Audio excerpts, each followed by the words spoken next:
Composición: los fundamentos sintácticos de la alfabetidad visual. Proceso de composición. Aquí es donde se toman las decisiones compositivas que nos pueden llegar a marcar un propósito o un significado, los cuales pueden llegar a tener fuertes implicaciones en el espectador. Percepción y comunicación visual. Aquí el diseño parte de ciertos aspectos compositivos como lo son colores, contornos, texturas, tonos, proporciones relativas y demás. Estos marcan un significado que puede consistir desde los elementos básicos o desde el mecanismo perceptivo que poseemos todos los seres humanos. La lectura también nos habla de otro paso diferente, como es la acción del ver. Esta implica un proceso donde se concentra la información y al unirlo con la observación y el diseño me da un significado, el cual requiere de una funcionalidad previa que nos permite saber si la composición es viable o no. Se debe tener también en cuenta que el ver, el diseñar y la funcionalidad es un proceso que se trabaja en conjunto, es decir, que se requiere del uno del otro para poder llegar al objetivo. De esta manera también podemos llegar a conocer el diseñador y la forma en que construye, ya que la obra misma nos proporciona esta información visualmente, con un mensaje oculto o algo específico.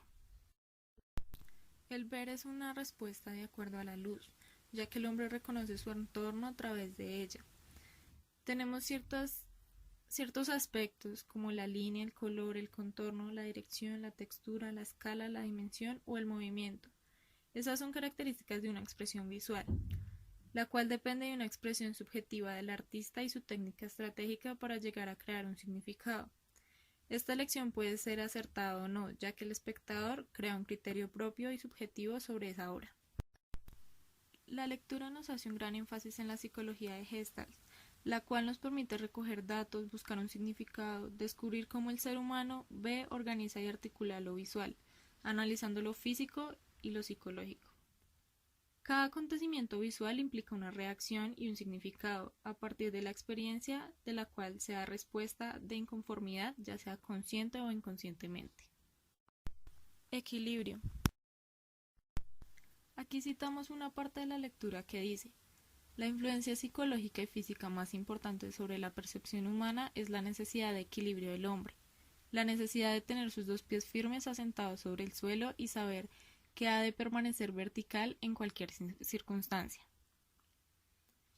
Aquí es decir que el estado del equilibrio es una característica que genera bienestar tanto físico y psicológico en el ser humano.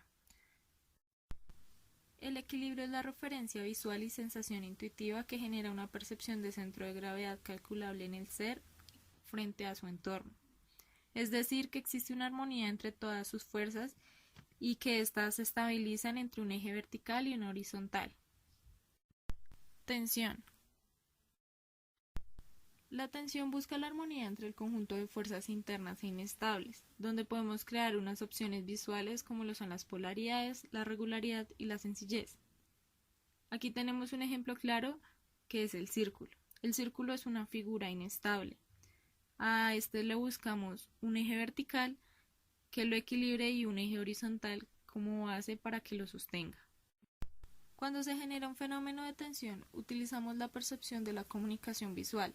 Es decir, si tenemos un objeto regular, complejo o inestable, podemos utilizar el predominio compositivo, buscando un proceso para establecer un eje vertical y una base horizontal, dirigiendo la mirada en ambas áreas visuales, dando una importancia compositiva mayor de forma automática.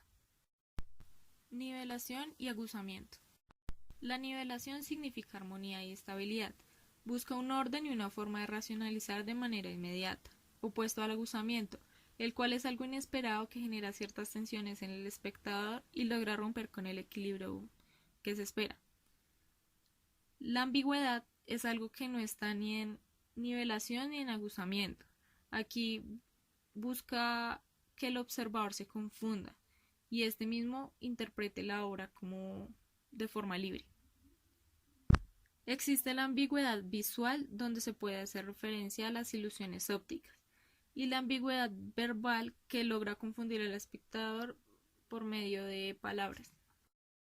Preferencia por el ángulo inferior izquierdo. La atención visual puede maximizarse de dos maneras diferentes, ya que el ojo favorece la zona inferior izquierda de cualquier campo visual.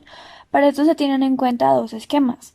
El primario, que responde a los referentes verticales y horizontales, y el secundario, que responde a impulsos ubicados en el sector inferior izquierdo.